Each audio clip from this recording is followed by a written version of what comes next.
అది చాలామంది వాట్సాప్లో వచ్చి ఉంటుంది. రాని వాళ్ళకి ఈ సందర్భం చాలా గొప్పది, నిజంగా హృదయాన్ని ద్రవింపజేసేది, సత్యం కూడాను.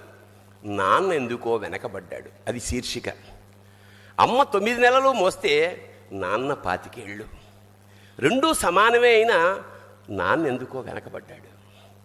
ఇంట్లో జీతం తీసుకోకుండా అమ్మ, తన జీతం అంతా ఇంటికే ఖర్చు పెడుతూ నాన్న, ఇద్దరి శ్రమ సమానమే అయినా అమ్మ కంటే నాన్న ఎందుకో వెనకబడ్డాడు. ఏది కావాలి అంటే అది వడ్డీ పెడుతూ అమ్మ, ఏది కావాలంటే అది కొనిపెడుతూ నాన్న. ఇద్దరి ప్రేమ సమానమే అయినా అమ్మకు వచ్చిన పేరు ముందు నాన్న ఎందుకో బాగా వెనకబడ్డాడు.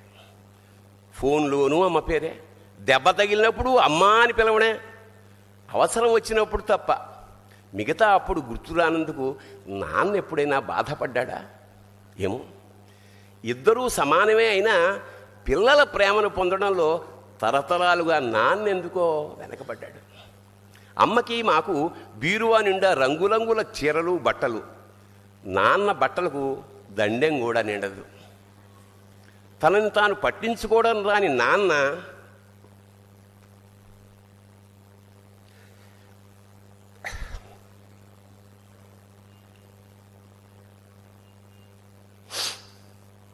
ఎందుకో మాకు కూడా పట్టనంత వెనకపడ్డాడు.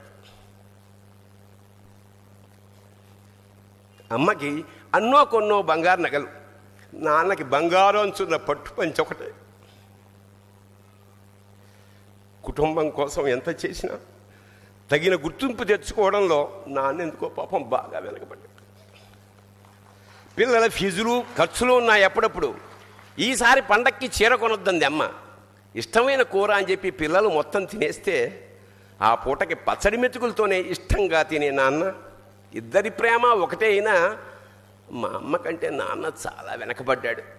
వయసు మళ్ళాక అమ్మ అయితే ఇంట్లోకి పనికొస్తుంది, నాన్న ఎందుకు పనికిరాడని మేము తీర్మానం చేసుకున్నప్పుడు కూడా వెనకబడింది నాన్నే.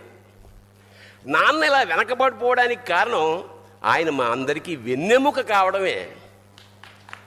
వెన్నెముక వెనక ఉండబట్టే కదా దన్నుగా నిలబడగలుగుతున్నాం. ఇదేనేమో నాన్న వెనకబడిపోవడానికి కారణం. శివోహం.